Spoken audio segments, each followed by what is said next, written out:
Welcome to the deep dive. Today, our mission is, well, it's straightforward, but also pretty ambitious.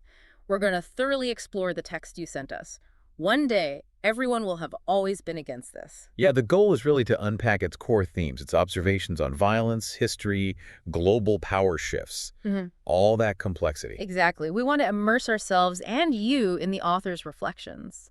So consider this a deep dive, a really comprehensive look. Okay, let's get into this piece. It's dense. It definitely is. And it starts immediately, doesn't it?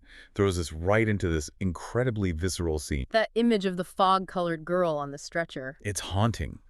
And notice the focus, even amidst the chaos, on the human element, the men trying to care for her, that urgent attempt at comfort. It really sticks with you. And then almost immediately you get this almost clinical explanation from the soldier. Right, about the bomb's overpressure wave, how the force weakens, with the cube of the distance.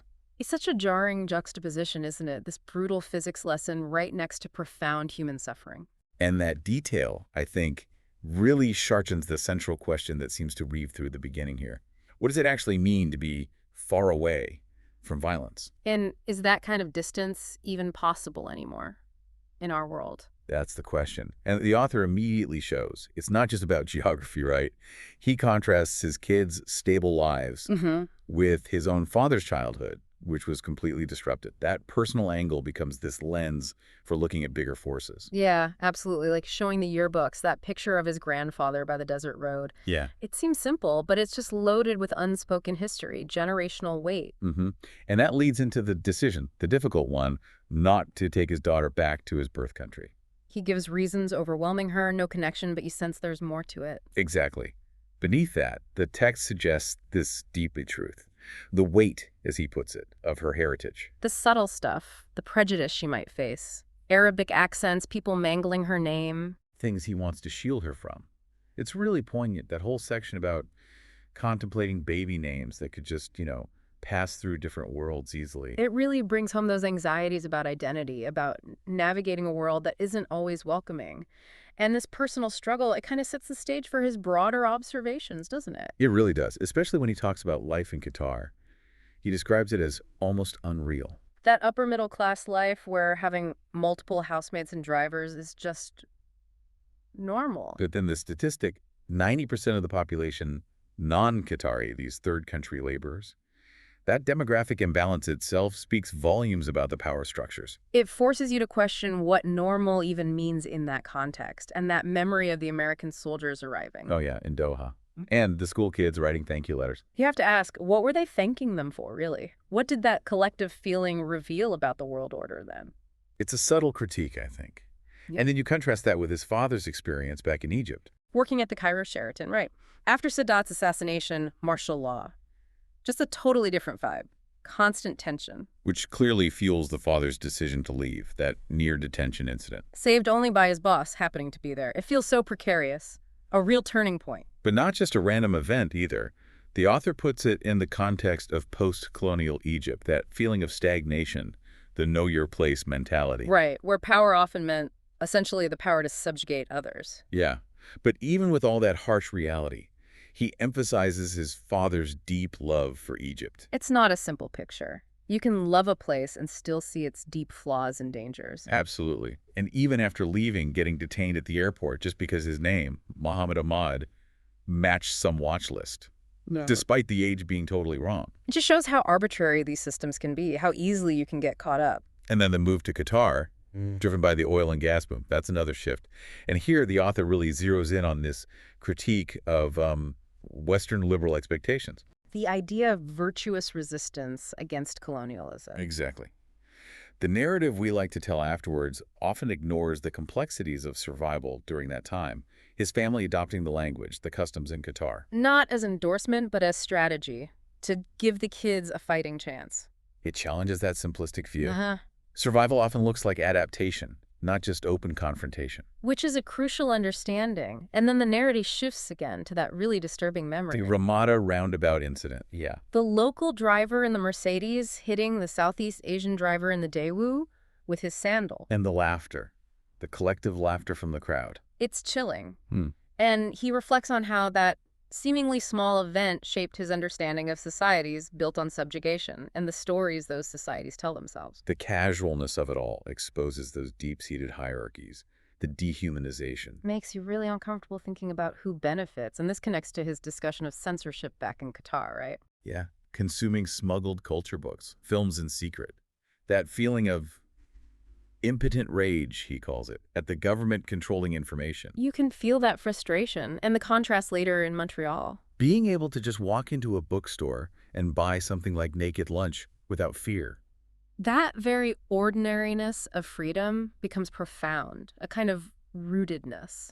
It underscores how fundamental that freedom is, and it also highlights his initial, maybe slightly naive belief that the West always lived up to its own principles. A belief that gets tested later, for sure. Which brings us to the hazardous environment training for journalists. That's a real shift in tone. Definitely. The simulated ambush, combat first aid, bribery tactics, Estimating time and distance. and the rate plan. Just incredibly pragmatic and deeply disturbing. It's a stark look at the risks involved in that kind of reporting. The lesson about how easily humans misjudge time and space under pressure is also quite striking. And the rate plan, it's awful, but it shows the extreme realities journalists might have to prepare for. It's sobering. No doubt those experiences fueled his drive to report on significant events, especially after 9/11. You sense that urgency, wanting to tell consequential stories. His first piece on the student fundraiser, the internship at the Globe and Mail, starting out. And his time there at the Globe becomes the sort of case study for changes in journalism itself. Yeah, that dispute over branded content seemed huge then, but now, looking back with layoffs and AI, it puts it in perspective. And that old saying, comfort the afflicted and afflict the comfortable. He notes it's probably made up, but still aspirational. But he also dissects the cognitive dissonance, Yeah. right? The gap between journalism awards for public service and the reluctance, often, to explicitly call for justice. The selective neutrality issue, that's a big one. Trying to find balance where maybe there isn't any, like with bad faith arguments or things like gun control. Right, that pursuit of compromise between extreme positions that can seem, well, absurd. Though he's careful to acknowledge the really vital journalism that is happening, he specifically mentions Palestinian reporters. And how power shapes the narrative, that preemptive deference, how violence gets described differently depending on who's involved. Which leads directly into his experiences and feelings around the Gaza conflict after October 7th. This seems like a major turning point for him. Absolutely. The scale of Palestinian deaths, the accusations of genocide.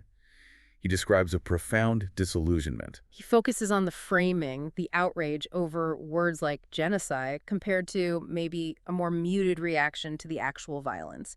And that acronym. WCNSF, wounded child, no surviving family. It's just devastating. Encapsulates the tragedy. And this is where he talks about the fracture, breaking away from his belief in the moral standing of the polite Western liberal. He sees this pattern, this commonality of dehumanizing certain groups for some perceived greater good. And the severance he describes, it's not just disappointment, it's actively walking away from the machinery, the ideologies that produce or excuse this horror. A rejection of the rules-based order of modern liberalism as he sees it functioning in this context.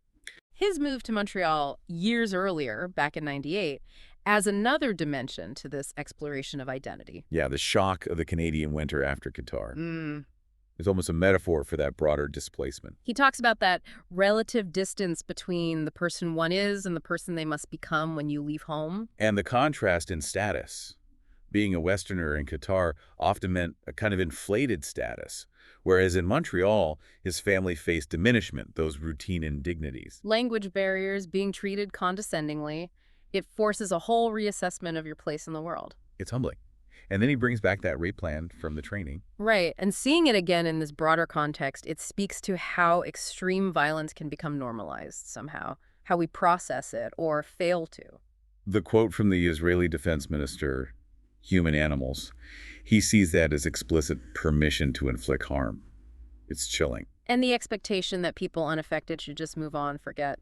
It shows a real lack of empathy, doesn't it? The dismissal of trauma. Plus, the role of economic interests, how they often seem to trump human suffering. It boils down to that conscious decision, he argues, to stop seeing a group as human. And he contrasts the performative condemnations from some Western liberals with their continued support for the actions causing the violence. that hypocrisy, He critiques the Democratic Party's hollow gesturing, contrasting it with the Republicans' more direct, if problematic, appeal to retribution. and poses that grim question: when does relative harm stop mattering in the face of absolute evil?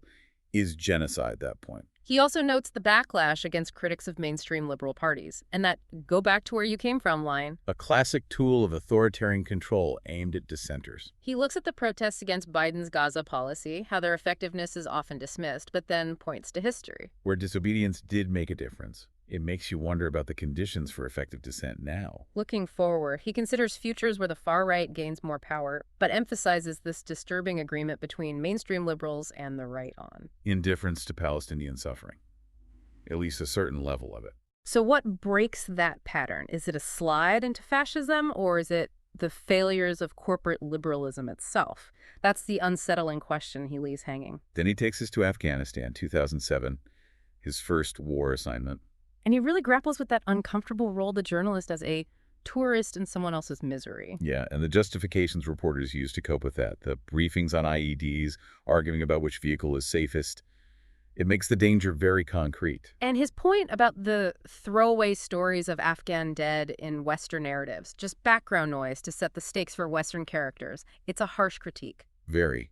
And those interviews with the young Afghan soldiers asking about the equipment disparity, Yeah. it just highlights the power imbalance starkly. He contrasts the costumes of empire to the British civilizing mission versus a more pragmatic American approach. And that moment of hearing the rocket, Yeah. that brief, intense fear, followed by the almost detached spectacle of flares and tracers, war's surreal nature. He then really digs into the language used to obscure violence. Euphemisms, collateral damage, kinetic military action, how words sanitize reality.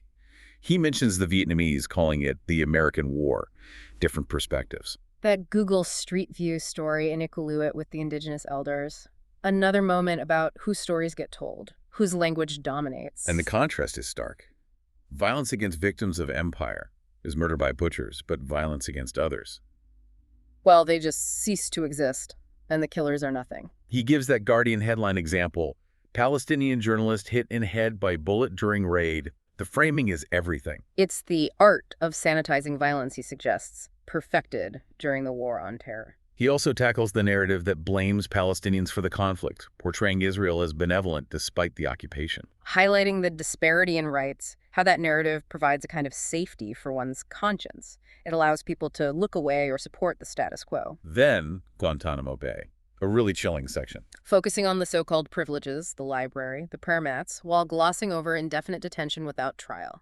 The compromised legal system withheld evidence, all justified by the supposed threat. And the fact that most were never charged, many wrongly imprisoned, like those Uyghur men Canada was reluctant to take. It's a stark example of law suspended in the name of security. Then he uses the movie Red Dawn to explore American myths. The underdog narrative versus being the world's superpower inflicting violence elsewhere. That contradiction. And how the villains shift Russians, then Arabs, then North Koreans instead of Chinese because of market concerns.